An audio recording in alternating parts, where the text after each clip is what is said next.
नमस्कार दोस्तों, अगर आप बचता हुआ डंका देखकर के अब फ्री हो चुके हैं तो फिर मणिपुर का बैठता हुआ भट्टा भी आपको देखना चाहिए। मणिपुर में आखिर ऐसा क्या छिपाया जा रहा था जो राहुल गांधी को वहां जाने से रोका जा रहा है। राहुल गांधी की ये तस्वीर देखिए, ये भी देखिए, ये सब देखिए, फिर वीडियो में आगे बढ़ेंगे और आज मणिपुर का पूरा एनालिसिस करेंगे। दोस्तों, मणिपुर किराए पर या फिर ठेके पर लिया गया कोई राज्य नहीं है। कश्मीर की ही तरह देश का अभिन्न हिस्सा है।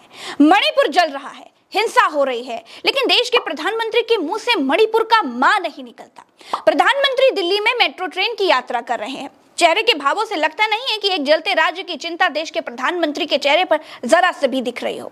आज मैं आपको दो राज्यों मणिपुर और कश्मीर की तुलना करके समझाऊंगी कि क्यों गोदी मीडिया को, गोदी सेठों को और गोदी सेठों के बॉसों को मणिपुर के जलने से कोई फर्क नहीं पड़ता है।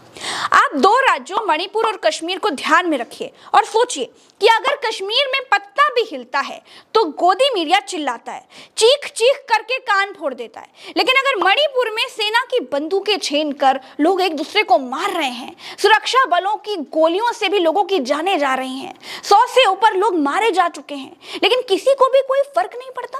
क्यों नहीं पड़ता जानते हैं आप? क्योंकि मणिपुर में कोई मुस्लिम एंगल नहीं है। मणिपुर की घटना सुनकर हो सकता है कि आपको गुस्सा नहीं आएगा, हो सकता है कि आपका खून नहीं खौलेगा। जलते मणिपुर को दिखाकर आपको शुद्ध हिंदू वोटर बनाने की जो प्रक्रिया है ना, वो बाधित हो जाएगी। आप शुद्ध कट्टर और बीजेपी फ्रेंडली हिंदू नहीं बनेंगे तो आप किसी काम के तो रहेंगे नहीं। हिंदू हिंदू को मारे, इससे वोट पक्का नहीं होता। हिंदू मुसलमान से वोट पक्का हो जाता है। तो मणिपुर और कश्मीर दोनों भारत के अभिन्न राज्य हैं, लेकिन सरकार और सरकार पोषित गोदी मीडिया को मणिपुर से इतना फर्क नहीं पड़ता है। अब दूसरी बात यह है कि जिस मणिपुर में बीजेपी की ही सरकार है और जो बीजेपी की तरफ से बने भारत के प्रधानमंत्री क्रिकेट के खिलाड़ी की उंगली में लगी चोट पर बहुत दुखी हो जाते हैं, द्रवित हो जाते हैं, ट्वीट तक कर डालते हैं, उनसे 100 से ज्यादा लोगों की मौतों के बाद भी मणिपुर पर एक ट्वीट तक नहीं किया जा रहा है। अपनी मणिपुर की सरकार से ट्वीट करके आखिर क्यों नहीं पूछ रहे हैं कि 2 महीनों से मणिपुर आखिर जल क्यों रहा है? दोस्तों, सही बात बताएं आपको तो राहुल गांधी जी की जगह प्रधानमंत्री नरेंद्र मोदी जी को मणिपुर जाना चाहिए था, लेकिन प्रधानमंत्री इंटरनेशनल यात्री हैं, उनको समय नहीं मिल पा रहा है। न खाऊंगा न खाने दूंगा का नारा अब न जाऊंगा न जाने दूंगा पर उतारू हो गया है। कोसना मणिपुर की फेल सरकार को चाहिए, लेकिन पूरी भारतीय जनता पार्टी कोस राहुल गांधी को रही है। जैसे राहुल गांधी मणिपुर का हाल जानने नहीं बल्कि पाकिस्तान का हाल जानने के लिए गए हों।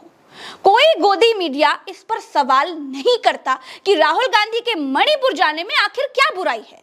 जिन राहुल गांधी के इटली जाने पर भारतीय जनता पार्टी बहुत खुश हो जाती है, उनके मणिपुर जाने से आखिर पसीने पसीने क्यों हो गई है?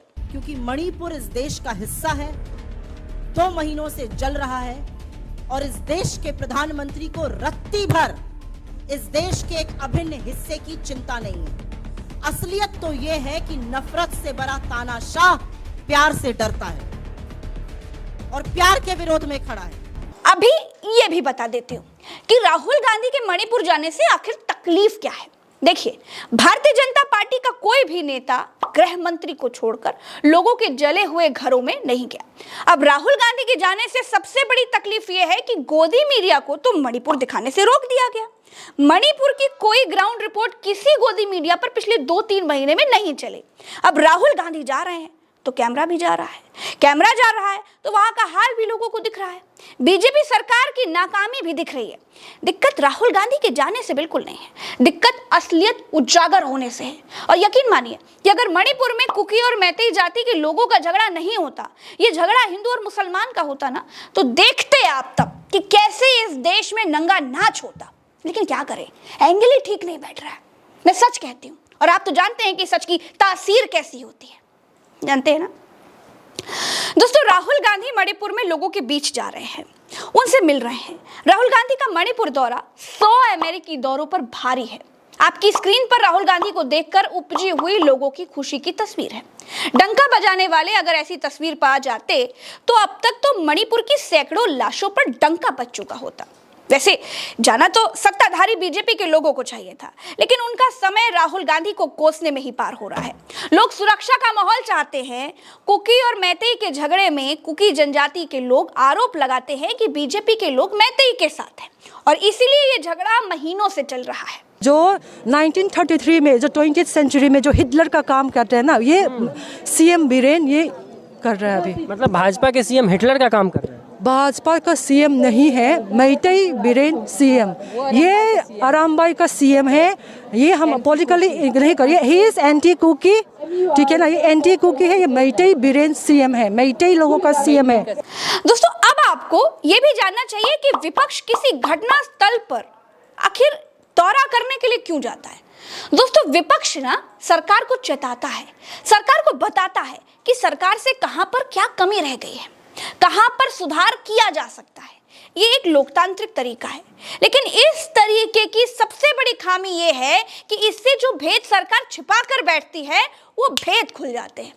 जनता को अपना दर्द बताने का माध्यम मिल जाता है। दोस्तों, जिन लोगों को नहीं मालूम कि मणिपुर आखिर क्यों जल रहा है, उनको बता देना चाहती हूँ कि मणिपुर में कुछ महीने पहले हाई कोर्ट का एक आदेश आया कि कुकी की तरह मैतेई जाति को भी जनजाति का दर्जा दिया जाए। इस पर कुकी जनजाति ने विरोध किया। विरोध की चिंगारी ने आग का रूप ले लिया, पूरा मणिपुर जलने लगा। फिर हाई कोर्ट ने कहा कि हम अपने फैसले पर अब पुनर्विचार करेंगे। इन सब के बीच सरकार को चाहिए था कि वो शांति व्यवस्था बनाए रखे, लेकिन मणिपुर की बीजेपी सरकार 100% फेल हो गई है। दोस्तों, आज के लिए इस एनालिसिस में इतना ही। चलते हैं। राम राम, दुआ सलाम, जय हिंद। चैनल को सब्सक्राइब कर लीजिएगा। फेसबुक पर देख रहे हैं तो पेज को फॉलो करना मत भूलिएगा। धन्यवाद।